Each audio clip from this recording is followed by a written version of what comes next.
Good morning प्यारे students और मेरे शिक्षक भाई बहनों। आज 30 अप्रैल 2025 को मैं अनिल कुमार, सहायक अध्यापक, पाठशाला निःशुल्क कोचिंग सेंटर से आपका हार्दिक इस्तकबाल और स्वागत करता हूं। आज हम श्रेष्ठा परीक्षा में आधुनिक भारत का इतिहास पर महत्वपूर्ण प्रश्नों पर चर्चा करेंगे। लिखते जाएंगे नोट्स बनाकर और याद करेंगे। और एक विशेष अपील है मेरे सभी विद्यार्थी बच्चों से और मेरे शिक्षक भाई बहनों से कि जिन बच्चों ने अभी तक आवेदन नहीं किया है श्रेष्ठा परीक्षा का, वो शीघ्र ही आवेदन करें, क्योंकि 5 मई लास्ट डेट है। 6 और 7 मई को संशोधन की तिथियां हैं, तो आप 7 लास्ट मान लीजिए। वैसे 5 मई को पोर्टल बंद हो जाएगा आवेदन करने के लिए, संशोधन के लिए 6 और 7 को खुलेगा, तो आप शीघ्र ही आवेदन कराएं। यह बहुत अच्छी परीक्षा है और अनुसूचित जाति के बच्चों के लिए एक तरह से वरदान है अच्छी शिक्षा लेने के लिए। वो हॉस्टल में रहकर बढ़िया सुविधाओं के साथ आने वाले 4 साल, जो कक्षा 9वीं में इस समय पढ़ रहा है बच्चा, वो आने वाले 4 साल तक निःशुल्क और बढ़िया एजुकेशन ले सकता है। चलिए आइए टॉपिक पे बात करते हैं। पहला प्रश्न लिखिए। 1885 में भारतीय राष्ट्रीय कांग्रेस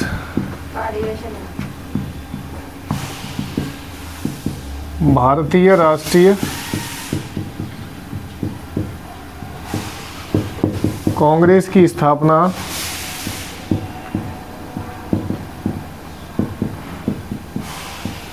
किसने की?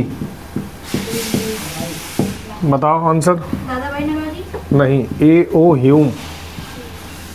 इनका पूरा नाम है Allan Octavius Hume. Allan Octavius Hume, ठीक है। 1885 में भारतीय राष्ट्रीय कांग्रेस की स्थापना हुई थी आधुनिक भारत में। पहला। दूसरा क्वेश्चन लिखिए। और इसमें 72 प्रतिनिधि थे। जब स्थापना हुई थी तो कितने प्रतिनिधि थे? 72 प्रतिनिधि।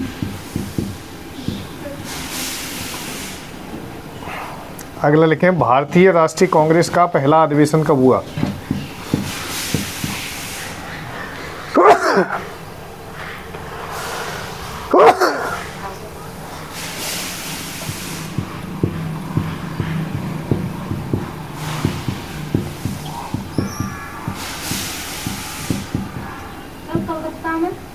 हाँ, कलकत्ता में हुआ था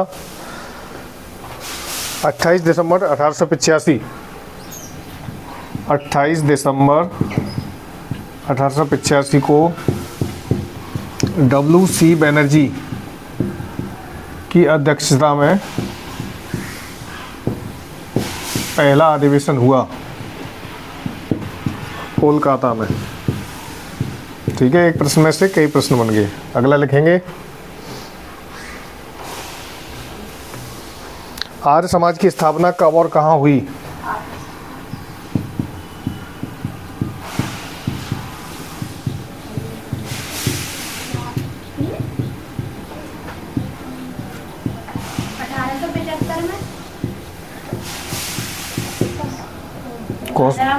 कौन बता रहा है? 1875 में हुई थी और दयानंद सरस्वती ने की थी। 1875 में दयानंद सरस्वती, और इनका मुख्य नारा था वेदों की ओर लौटो। वेदों की ओर लौटो भारतीय संस्कृति के पुरजोर समर्थक थे। अगला, वर्नाक्यूलर प्रेस एक्ट कब लागू हुआ? वर्नाक्यूलर प्रेस एक्ट कब लागू हुआ? स्पीड बढ़ा दीजिए अपनी। देखिए, ये सभी प्रश्न विगत परीक्षाओं में रिपीट हो चुके हैं, तो आप पूरे ध्यान से और पूरे मनोयोग से इनको पढ़कर तैयारी कीजिए।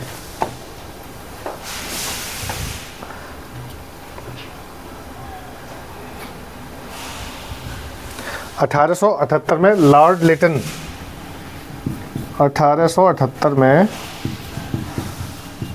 लॉर्ड लिटन के समय में हुआ था।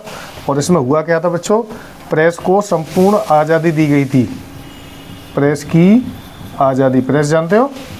घर में करने वाली प्रेस नहीं, मीडिया जो कि न्यूज़ देते हैं, और प्रिंटिंग प्रेस होते हैं। लिख लिया? ये थोड़ा मैं गलत बता गया हूँ। उसको प्रेस को आज़ादी नहीं दी गई थी, प्रेस पर पूरा अधिकार बना लिया गया था, मतलब उनको अपने अनुसार चलाना। प्रेस पर अधिकार, अंग्रेज सरकारों ने प्रेस पर अधिकार कर लिया था ताकि ये उनके मनमाफिक चीज़ें ही पब्लिश करें, बाकी कोई चीज़ पब्लिश ना करें। अगला क्वेश्चन, पूना सार्वजनिक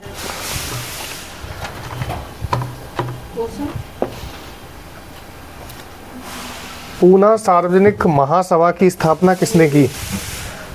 पूना सार्वजनिक महासभा की स्थापना किसने की?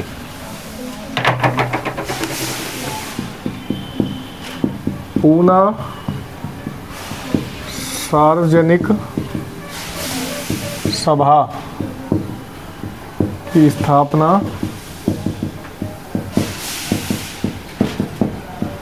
किसने की? आंसर है महागोविंद रानाडे।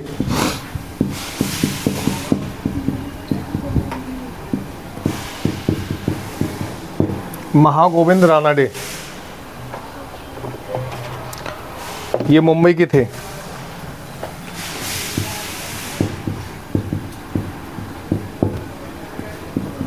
अगला, यंग इंडिया पुस्तक के लेखक कौन थे? बताइए।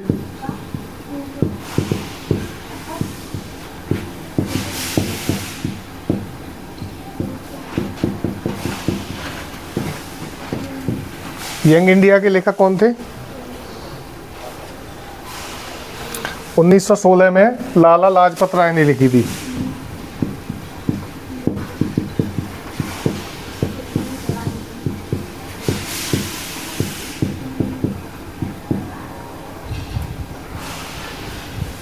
देखिए, लाला लाजपत राय के बारे में एक प्रश्न आता है, बहुत महत्वपूर्ण परीक्षा में पूछा जाता है कि मेरे शरीर पर की गई एक एक लाठी का प्रहार अंग्रेजी सरकार के ताबूत में कील के समान होगा।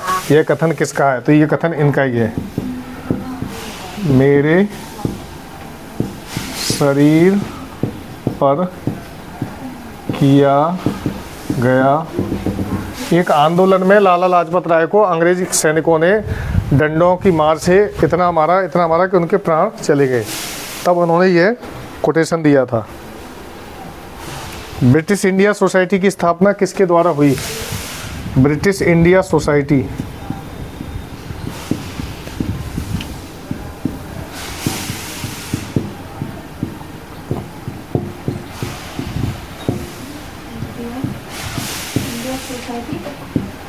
की स्थापना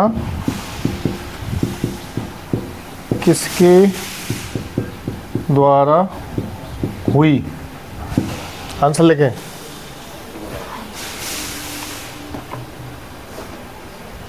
दादा भाई नौरोजी।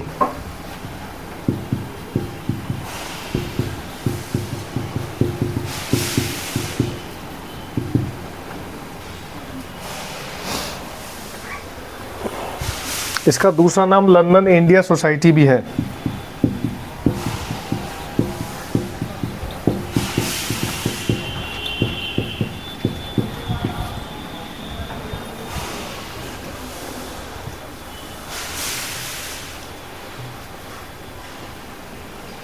अठारह की क्रांति में बिहार में किसने नेतृत्व किया था?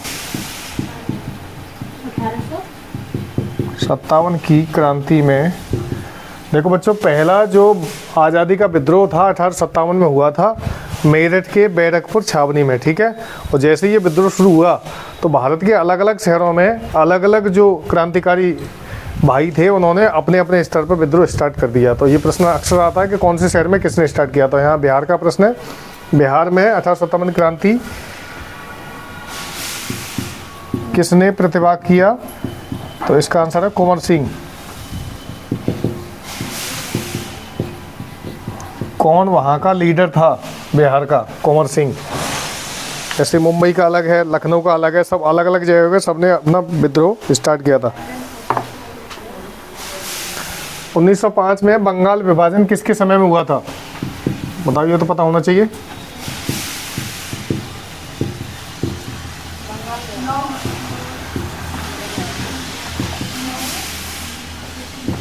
Lord Curzon. बिल्कुल सही जवाब, ताली बजाएं बच्चे के लिए। लॉर्ड कर्जन ने बंगाल विभाजन किया, पूर्वी बंगाल और पश्चिम बंगाल दो भागों में बंगाल को डिवाइड कर दिया। बाद में इसका संगठन भी हो गया।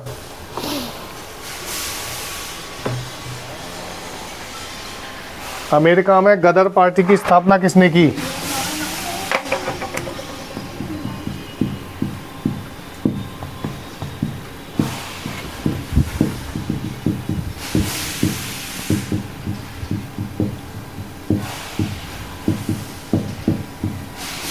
लाला हरदयाल।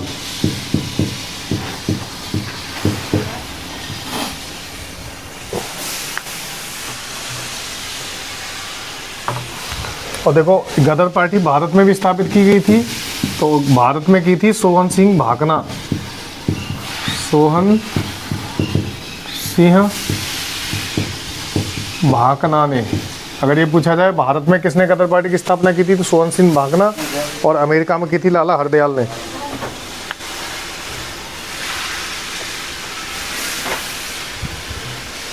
कांग्रेस का गरम दल और नरम दल में विभाजन कब हुआ?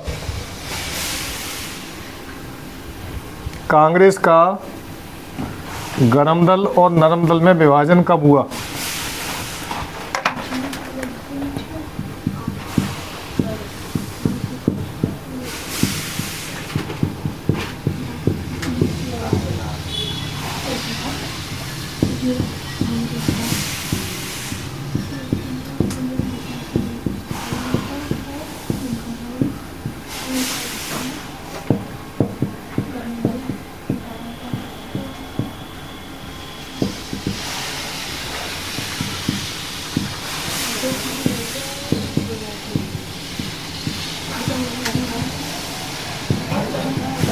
देखिए, भारतीय राष्ट्रीय कांग्रेस में जो भी नेता थे, आधे नेता थे शांतप्रिय, आधे थे उग्र स्वभाव के, यानी ईंट का जवाब पत्थर से देने वाले, आधे गांधीवादी सोच के कि अगर एक गाल पर कोई चांटा मारे तो दूसरा भी आगे कर दो।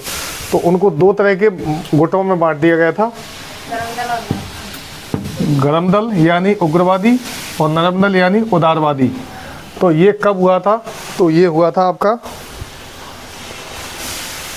सूरत अधिवेशन 1907 में। सूरत में जो अधिवेशन हुआ था कांग्रेस का 1907 में। सूरत कहाँ का शहर है? गुजरात का। कहाँ का? किस लिए मशहूर है ये बताओ जरा। बिल्कुल, हीरों की कटिंग के लिए, हीरों की नक्काशी के लिए। सूरत अधिवेशन में 1907 में ये विभाजन हुआ था। और 1916 में वापस ये दोनों दल मिल गए थे।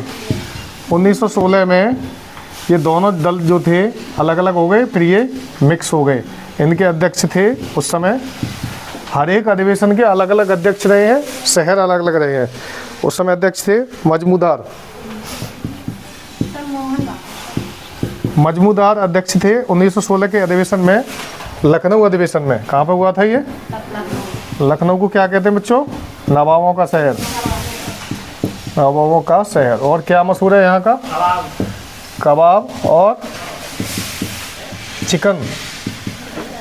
चिकन दो प्रकार का होता है, खाए जाने वाला, और एक चिकन होता है कपड़ों पर की जाने वाली कढ़ाई। तो चिकनकारी बोलते हैं उसे, चिकनकारी। और चिकन बाकी तुम जानते हो। तो चिकन और चिकनकारी दोनों लखनऊ के मशहूर हैं। लखनऊ के नवाब भी मशहूर हैं, ठीक है। नवाब ऐसे होते थे कि उनकी नवाबियत के अलग ही वो है। 1920 में केंद्रीय असेंबली में किसने बम फेंका? 1920 में केंद्रीय असेंबली में किसने बम फेंका?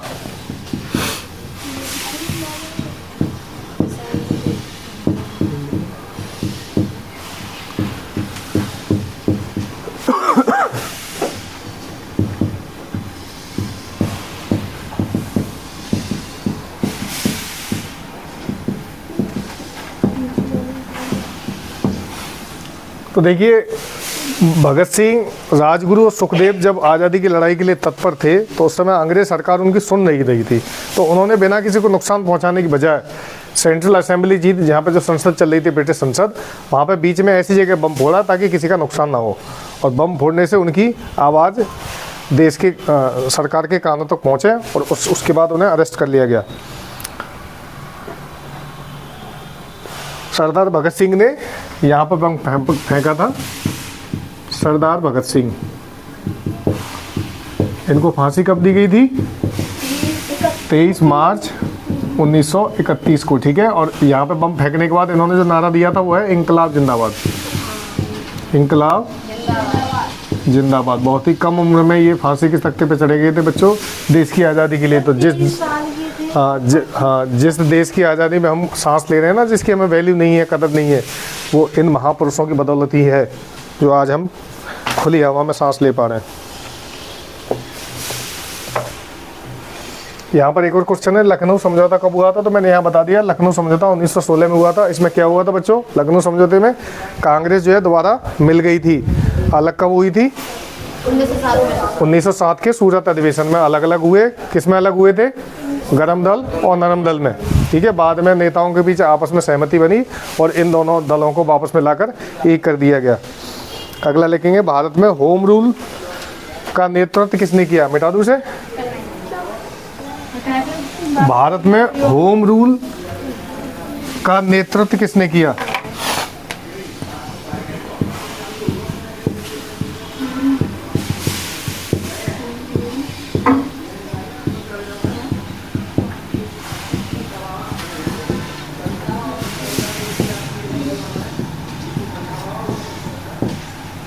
आंसर लिखेंगे, बाल गंगाधर तिलक और एनी बेसेंट 1916 में हुआ था। तारीखें याद रखना है।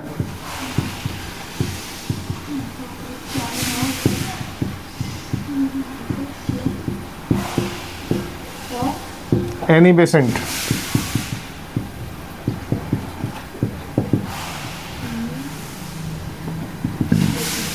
अगला क्वेश्चन, रॉलेट एक्ट कब पारित हुआ तथा इसका उद्देश्य क्या था? रॉलेट एक्ट को काला कानून भी बोलते हैं। रॉलेट एक्ट कब पारित हुआ तथा इसका उद्देश्य क्या था? नहीं, 1919 में पारित हुआ था। और ये काला कानून क्यों था? देखो मैं बताऊं, अंग्रेज सरकार जो भी कानून बनाती थी भारतीयों पर, वो भारतीयों की आज़ादी को और ज़्यादा दमन करने के लिए बनाती थी, ताकि भारत के लोग स्वतंत्र रूप से अपने विचार ना रख सकें, अपने कार्य ना कर सकें। तो 1919 में काला कानून जो बनाया था वो ये था कि बिना किसी जुर्म के किसी को भी ब्रिटिश सैनिक पकड़कर जेल में डाल देते थे। उसको काला कानून कहा गया, बिना उनकी मर्जी के। 1919 में बिना किसी गुनाह के अगर 3 लोग बात कर रहे हैं तो उनको भी पकड़ के जेल में डाल दिया।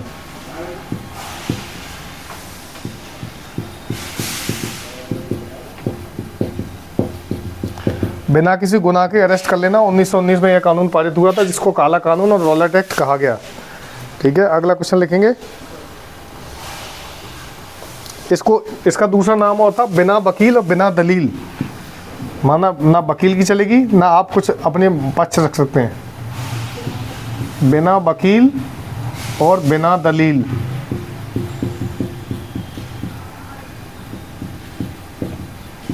बिना वकील और बिना दलील कानून भी काला कानून है, रॉलेट एक्ट भी काला कानून है। ठीक है, आगे लिखेंगे, जलियांवाला बाग हत्याकांड कब हुआ? 1919। हाँ बिल्कुल सही जवाब, 13 अप्रैल 1919। बहुत ही प्रसिद्ध और नृशंस हत्या हुई थी वहाँ भारतीय लोगों की। अक्सर परीक्षा में आता है ये क्वेश्चन। जलियांवाला बाग पंजाब में है, ये अमृतसर में।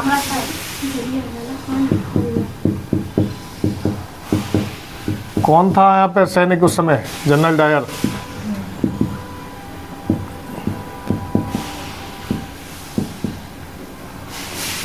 तेरह अप्रैल 1919 में अमृतसर में हुआ था।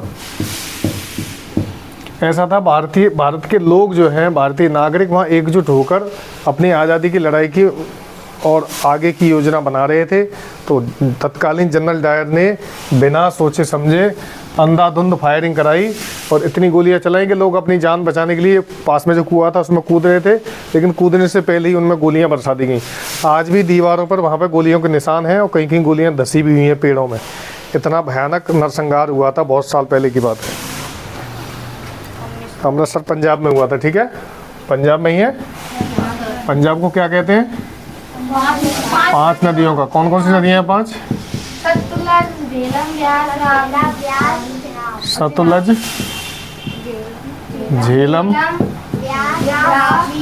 ब्यास, रावी और चिनाब। देखो इसमें 2 नदियाँ तो पंजाब में बहती हैं, वो पाकिस्तान में, झेलम और चिनाब पाकिस्तान तक जाती है, ठीक है। 5 नदियों वाला प्रांत पंजाब कहलाता। 5 से 5 और जाब माने पानी या नदी, 5 नदियों वाला प्रांत जो है पंजाब कहलाता है। सबसे ज़्यादा खुशहाल और कृषि प्रधान है ये, कृषि प्रधान, ठीक है। और यहाँ पर एक स्वर्ण मंदिर है, कौन सा है? स्वर्ण मंदिर कौन सी जगह पे है? अमृतसर, बिल्कुल सही, अमृतसर। 5वें गुरु कौन से थे? अर्जुन देव। अर्जुन देव ने स्थापना कराई थी 5वें गुरु ने। अमृतसर का मतलब होता है अमृत का तालाब, सर माने तालाब, अमृत माने अमृत। अमृतसर का जो स्वर्ण मंदिर है बीच में, उसके चारों तरफ तालाब है और पानी भरा रहता है। तो वहाँ पर लोग उस पानी को प्रसाद के रूप में ग्रहण करते हैं क्योंकि ये गुरु का तालाब है अमृतसर, ठीक है। क्लियर हो गया। जलियांवाला बाग हत्याकांड 1919 13 अप्रैल 1919 में हुआ था अमृतसर के जलियांवाला में, और पंजाब में है। पंजाब को कृषि प्रधान देश कहते हैं, वहाँ पे बहुत सारी कृषि होती है, बहुत लोग अच्छे धनाढ़ हैं। सबसे ज़्यादा विदेश में पाए जाने वाले लोग 2 ही राज्यों से आते हैं, गुजरात और पंजाब से। अमेरिका में जो रहते हैं लॉस एंजलिस में, वो गुजरात और पंजाब के लोग अधिक रहते हैं क्योंकि वहाँ खेतीहारी से लोग अच्छा खासा धन कमाते हैं और बहुत मेहनत का होते हैं लोग, ठीक। आगे लिखिए। महात्मा गांधी ने पहला सत्याग्रह कहाँ से शुरू किया था? चंपारण, बिहार। बिल्कुल सही जवाब, चंपारण बिहार। बच्चे पढ़ रहे हैं इसका मतलब। महात्मा गांधी को लिखते हैं म क गांधी, इनका पूरा नाम है मोहनदास करमचंद गांधी, ठीक है। मोहनदास करमचंद गांधी ने पहला सत्याग्रह, सत्याग्रह का मतलब क्या होता है बच्चों? सत्य की राह पर चलना, सत्य के लिए आग्रह करना, सत्याग्रह। जैसे अगर कोई हमारी बात नहीं मानना है तो एक तरीका तो ये है कि लेके लट्टी पिटाई करता हो तो जबरदस्ती बात मनवा लो या खुद भी पिट जाओ। एक तरीका होता है उसके लिए आंदोलन करना और स्ट्राइक करना है, या हमें उस पर सत्याग्रह पे बैठ जाना कि हम अपनी बात जब तक नहीं, आप तुम्हारे घर का रास्ता जब तक नहीं छोड़ेंगे तब तक आप हमारी बात अच्छे से मान नहीं लेते और आपसे कुछ कहेंगे भी नहीं, ना आपका रास्ता रोकेंगे, बस आपके लिए मौन विरोध करेंगे बैठ के। तो गांधी जी इसी हथियार को अपनाते थे, सत्याग्रह को, और सरकार को उनके आगे झुकना पड़ता था क्योंकि कोई भी नहीं चाहता कि कोई निर्दोष व्यक्ति किसी की वजह से मारा जाए। तो इन्होंने बिहार के चंपारण में 1917 में पहला सत्याग्रह किया था, बिहार के चंपारण में 1917 में, ठीक है। देखो बिहार का मतलब होता है बच्चों बगीचा, क्या होता है? बगीचा या बाग, ठीक है, बिहार। और बिहार को बुद्ध का शहर कहा जाता है, बुद्ध का शहर क्यों कहा जाता है? बुद्ध ने ज्ञान कहाँ प्राप्त किया था? बोध गया, वहीं पर है बोध गया, बिहार में ही बोध गया, जिसको गया भी बोलते हैं, बोध गया। बोधि वृक्ष के नीचे बैठकर, जो कि पीपल का वृक्ष था, वहाँ पर बौद्ध तथागत बुद्ध ने ज्ञान प्राप्त किया था, ठीक है। देखो भारत छोड़ो प्रस्ताव किस बैठक में पारित हुआ? इंडिया क्विट मूवमेंट, भारत छोड़ो प्रस्ताव कब और किस बैठक में पारित हुआ?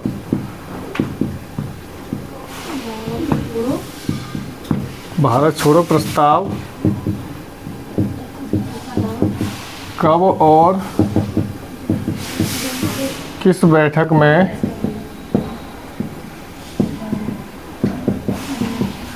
पारित हुआ?